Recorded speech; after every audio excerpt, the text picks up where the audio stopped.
بسم اللہ الرحمن الرحیم۔ السلام علیکم ناظرین، کیسے ہیں آپ سب؟ امید ہے آپ سب خیریت سے ہوں گے۔ آج ہم پڑھیں گے سورہ بقرہ کی تفسیر کا 38واں رکوع۔ چلیے شروع کرتے ہیں۔ قرآن کی آیت ہے بسم اللہ الرحمن الرحیم الذین ينفقون اموالهم باللیل والنہار سرا وعلانیۃ فلہم اجرهم عند ربهم ولا خوف علیہم ولا هم یحزنون۔ جو لوگ اپنا مال رات اور دن اور پوشیدہ اور ظاہر راہ خدا میں خرچ کرتے ہیں، ان کا صلہ پروردگار کے پاس ہے، اور ان کو قیامت کے دن نہ کسی طرح کا خوف ہوگا اور نہ ہی غم ہوگا۔ الذین یأکلون الربا لا یقومون الا کما یقوم الذی یتخبطہ الشیطان من المس۔ جو لوگ سود کھاتے ہیں وہ قبروں سے اس طرح اٹھیں گے جیسے کسی کو جن نے لپٹ کر دیوانہ بنا دیا ہو۔ ذَلِكَ بِأَنَّهُمْ قَالُوا إِنَّمَا الْبَيْعُ مِثْلُ الرِّبَا۔ یہ اس لیے کہ وہ کہتے ہیں کہ سود بیچنا بھی تو نفع کے لحاظ سے ویسا ہی ہے جیسا سود لینا۔ وَأَحَلَّ اللَّهُ الْبَيْعَ وَحَرَّمَ الرِّبَا۔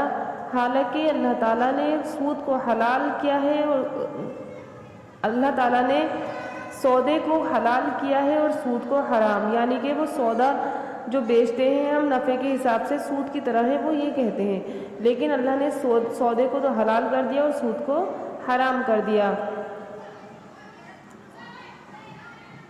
فَمَنْ جَاءَهُ مَوْعِظَةٌ مِّن رَّبِّهِ فَانتَهَىٰ فَلَهُ مَا سَلَفَ۔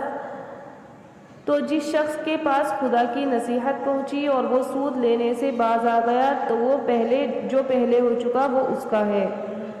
وَأَمْرُهُ إِلَى اللَّهِ، اور قیامت میں اس کا معاملہ خدا کے سپرد کیا گیا، یعنی کہ خدا کے سپرد ہے۔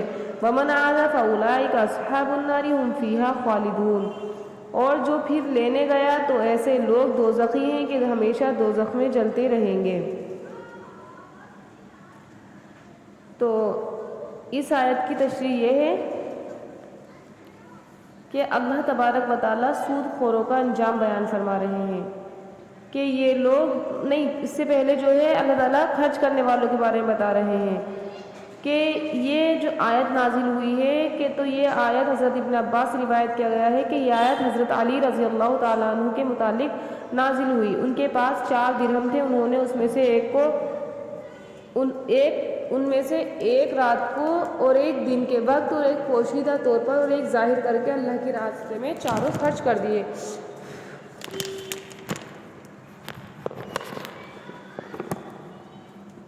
تبارک و تعالیٰ نے حضرت علی کے بارے میں یہ نازل فرمائی کہ وہ لوگ جو خرچ کرتے ہیں اپنا مال رات کو دن کو چھپ کر اور مطلب علانیہ طور پر، تو ان کا اجر جو ہے ان کے رب کے پاس ہے، انہیں کسی طرح کا خوف نہیں ہوگا نہ ہی انہیں غم ہوگا۔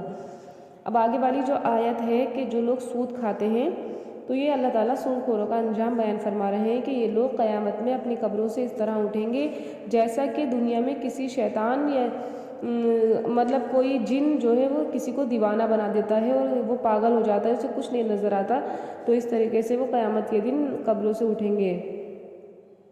آخرت میں یہ خطی پن اور دیوانگی سود خوروں کی علامت اور نشانی ہوگی، اور یہ عذاب اس وجہ سے ہوگا کہ ان لوگوں نے سود کو حلال سمجھنے کے لیے یہ جواز تراش کر لیا تھا کہ جب کسی چیز کو ادھار بیچتے تو اس کی قیمت پوری ہو جاتی تو قرض میں اور اضافہ کر کے مدت بڑھا کر لیتے تھے۔ اسی طرح حلال بتاتے تھے جیسا کہ کسی چیز کے پہلی مرتبہ نقد فروخت کرنے پر نفع لینا جائز اور حلال ہے۔ اللہ تعالیٰ نے کسی چیز کے بیچنے کے وقت پہلی مرتبہ نفع لینا حلال بیان فرمایا ہے اور بعد میں ادھار کی مدت بڑھانے پر اس نفع کو حرام قرار دیا ہے۔ لہٰذا جس شخص کو سود کے بارے میں اس کے پروردگار سے ممانعت پہنچی اور اس نے اس غلط کام سے توبہ کر لی تو سود حرام ہونے سے پہلے جو اس نے کیا تھا اس پر اس کی کوئی پکڑ نہیں ہوگی توبہ کرنے کے بعد۔ اور لیکن اگر کوئی جان بوجھ کر سود لے گا اور اسے تجارت کی طرح بتائے گا کہ یہ تو ہماری تجارت کی طرح ہے، جیسے ہم تجارت میں نفع لیتے ہیں، جیسے سود میں نفع لیتے ہیں، تو اللہ تبارک و تعالیٰ اسے ہمیشہ ہمیشہ جہنم میں داخل کر دے گا۔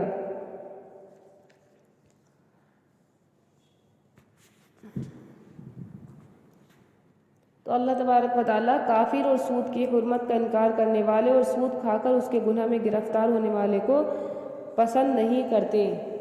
یہ والی آیت ہے ان الذین آمنوا وعملوا الصالحات واقاموا الصلاة وآتوا الزکاة لهم اجرهم عند ربهم۔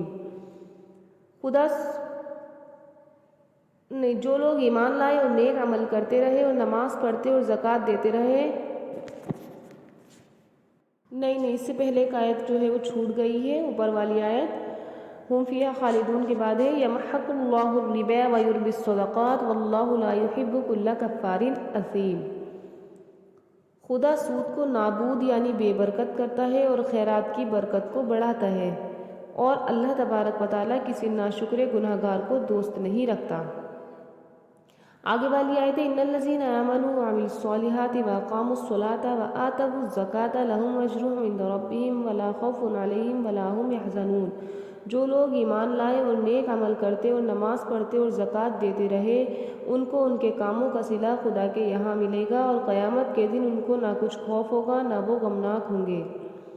آگے والی آیت ہے یا ایھا الذین آمنوا اتقوا اللہ وذروا ما بقی من الربا ان کنتم مؤمنین۔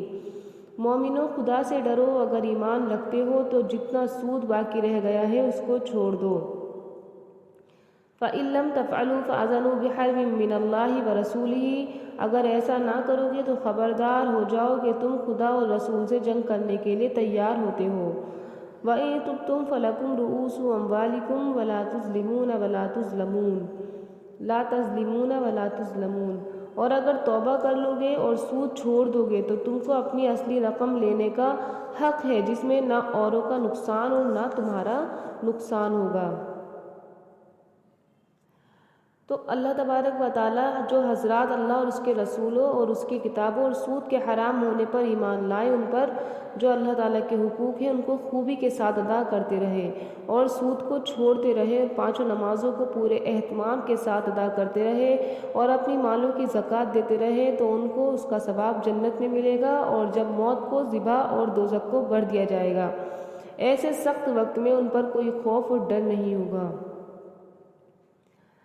تو اللہ تبارک و تعالیٰ ان چیزوں کو چھوڑنے کا حکم دے رہے ہیں کہ ان لوگوں کے جو لوگ ان باتوں کو دنیا میں چھوڑیں گے، سود کو چھوڑیں گے اور نیک کام کرتے رہیں گے، تو ان کے دلوں سے جو ہے قیامت کے دن کا ڈر اور خوف نکال دیا جائے گا۔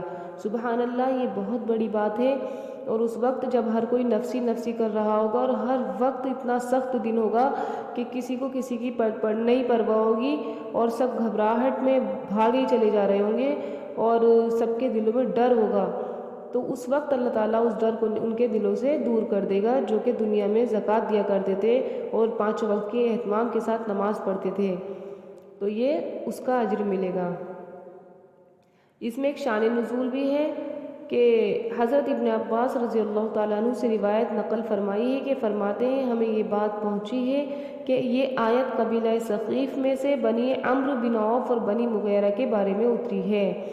بنی مغیرہ ثقیف کو سود پر مال دیا کرتے تھے۔ جب اللہ تعالیٰ نے اپنے رسول کے ذریعے مکہ مکرمہ فتح کر دیا اور اس دن تمام سودی کاروباروں کا خاتمہ کر دیا گیا، تو بنی عمرو اور بنی مغیرہ عتاب بن اسید کے پاس آئے اور بنی مغیرہ نے آ کر کہا کہ اس سود کی وجہ سے ہم تمام لوگوں سے بدتر ہو گئے اور ہمارے علاوہ لوگوں نے سود کا خاتمہ کر دیا۔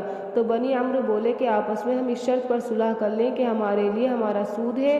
اس کی یہ بات عتاب بن اسید نے رسول اللہ صلی اللہ علیہ وسلم کی خدمت میں لکھ کر روانہ کی، تو اس پر یہ آیت اتری اور اس سے بعد والی آیت بھی نازل ہوئی۔ اور ابن جریر نے اکرمہ سے روایت نقل کی ہے کہ یہ آیت قبیلہ ثقیف میں سے مسعود، حبیب ربیہ اور عبد یالیل، بنو عمر اور بنو عمیر کے متعلق اتری ہے۔ اور اگر سود سے توبہ کرتے ہو تو بنی مخزوم کی طرف تمہارا جو اصل مال سود کے علاوہ ہے وہ مل جائے گا، اور جب کوئی شخص سودی زیادتی کا مطالبہ نہ کرے تو اس پر کوئی ظلم نہیں، اور جس وقت تم اصل مال دے دو گے تم پر بھی کوئی شخص ظلم نہیں کرے گا۔ اور یہ بھی معنی بیان کیے گئے ہیں کہ نہ تم کسی کے قرض میں کمی کرو اور نہ تمہارے قرضوں میں کمی کی جائے گی۔ آگے والی آیت ہے وَإِن كَانَ ذُو عُسْرَةٍ فَنَظِرَةٌ إِلَىٰ مَيْسَرَةٍ۔ اور اگر قرض لینے والا تنگ دست ہو تو اسے کشائش حاصل ہونے تک مہلت دو۔ وَإِن تَصَدَّقُوا خَيْرٌ لَكُمْ إِن كُنتُمْ تَعْلَمُونَ، اور اگر زر قرض بخش ہی دو، یعنی قرض جو تم نے دیا ہے وہ معاف کر دو تو وہ تمہارے لیے زیادہ اچھا ہے اگر تم سمجھو۔ وَاتَّقُوا يَوْمًا تُرْجَعُونَ فِيهِ إِلَى اللَّهِ، اور اس دن سے ڈرو جب کہ تم خدا کے یہاں لوٹ کر جاؤ گے۔